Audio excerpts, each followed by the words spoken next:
So I was just scrolling on Google, you know the usual, and I came across this comp in the top 5 best comps in Brawl Stars. It was pretty odd seeing Edgar, Frank, and Cordinosaurus being put into top 5 together, since they've got no range, no heals, and no synergy, to be honest. This got me thinking as to why they're in this top 5 best comps. I wanted to find out, so today we're doing the Edgar, Frank, and challenge. The rules are very, very simple.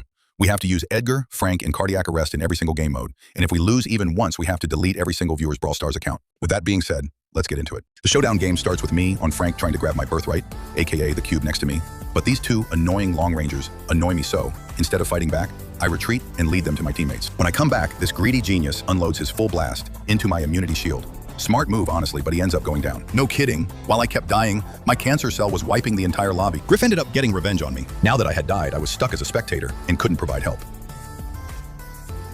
But my teammates were so good that they won the game.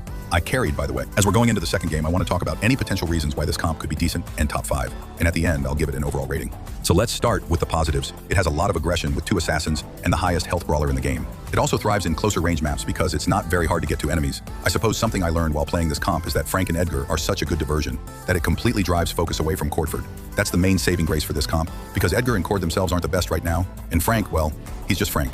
In fast-paced game modes like Brawl Ball, this comp will usually thrive because of the amount of mobility the 2 assassins have and the area control that Frank brings. When it comes to brawlers with CC, aka crowd control, such as Shelly's Super, Frank can usually tank it for the Edgar, and it becomes a lot harder to take out the Edgar now. As long as your jumps with Edgar are on point, you'll most likely win any 1 versus 1. Of course, there are brawlers who have worse CC that Edgar can take out easy, like Bo.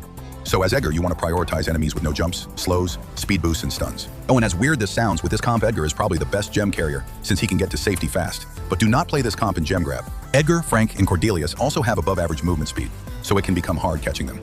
Now, as weird as this will sound, I believe this is one of the highest skill required comp in the game. Now, before you all click off, hear me out, please. For starters, Edgar is a sitting duck in any map that isn't full of bushes for at least 30 seconds until he doesn't get his super, so essentially it's 2 versus 3 for most of the game, and Edgar just intimidating the enemy with his aura. Frank has a delayed attack, so he has to pre-fire his attacks, and that is really hard to do against any long-range brawler, and Cord's range is pretty small too. The biggest reason I think this comp is so skilled is because of how useless the 3 are without their supers. They have to rely on dodging and smart playmaking for 90% of the game. Dodge shots in order to creep up on enemies, know which matchup is yours and which isn't, otherwise you'll be feeding the enemy all game and accomplish nothing with these 3. And here, Brontosaurus makes the play of the century with a beautiful super. And before you guys jump at me saying Edgar is so no skill though, a brawler being low skill doesn't mean he doesn't require skill to get value out of. If you don't make good plays with good game sense, then you're not going to make any impact on the game. And I can back up my word with this play. A bad Edgar would have gone for the Mortis and died due to Mortis super chaining off him and Cord. But I saw we were at 17 stars and only needed 3 to win, so I jump over Mortis, prioritizing the tick, which causes Mortis to divert his attention from Cord and onto me, and allows us to be 1 star away from victory. Now with that out of the way, let's talk about the negatives of this comp. Like I already said, this comp has to synergy, except for maybe diverting attention off Cord so he can thrive. With that, it has other negatives too. For instance, they don't have any heals or range that would be able to sniper lower brawlers you dove on and finish them off. They don't have the most CC besides Frank's super and Cord's silence. They have no easy way out of winning a lane, except actually taking down their opponent, unlike Mr. P, who can control a lane with his porters alone. And probably the most important, they have no mid-lane brawler. Literally, every single one of these brawlers would continuously get bullied if they were mids. So it forces the comp to play a hyper-aggro, spawn-camping the enemies kind of playstyle. Even one small mistake from any of the team could cost you the same, and recovery of losing map control is the worst with this comp. With all that being said, I truly did find this comp extremely fun and a very unique playstyle. We ended up winning in every mode and every game. So if you play well enough, even range won't matter.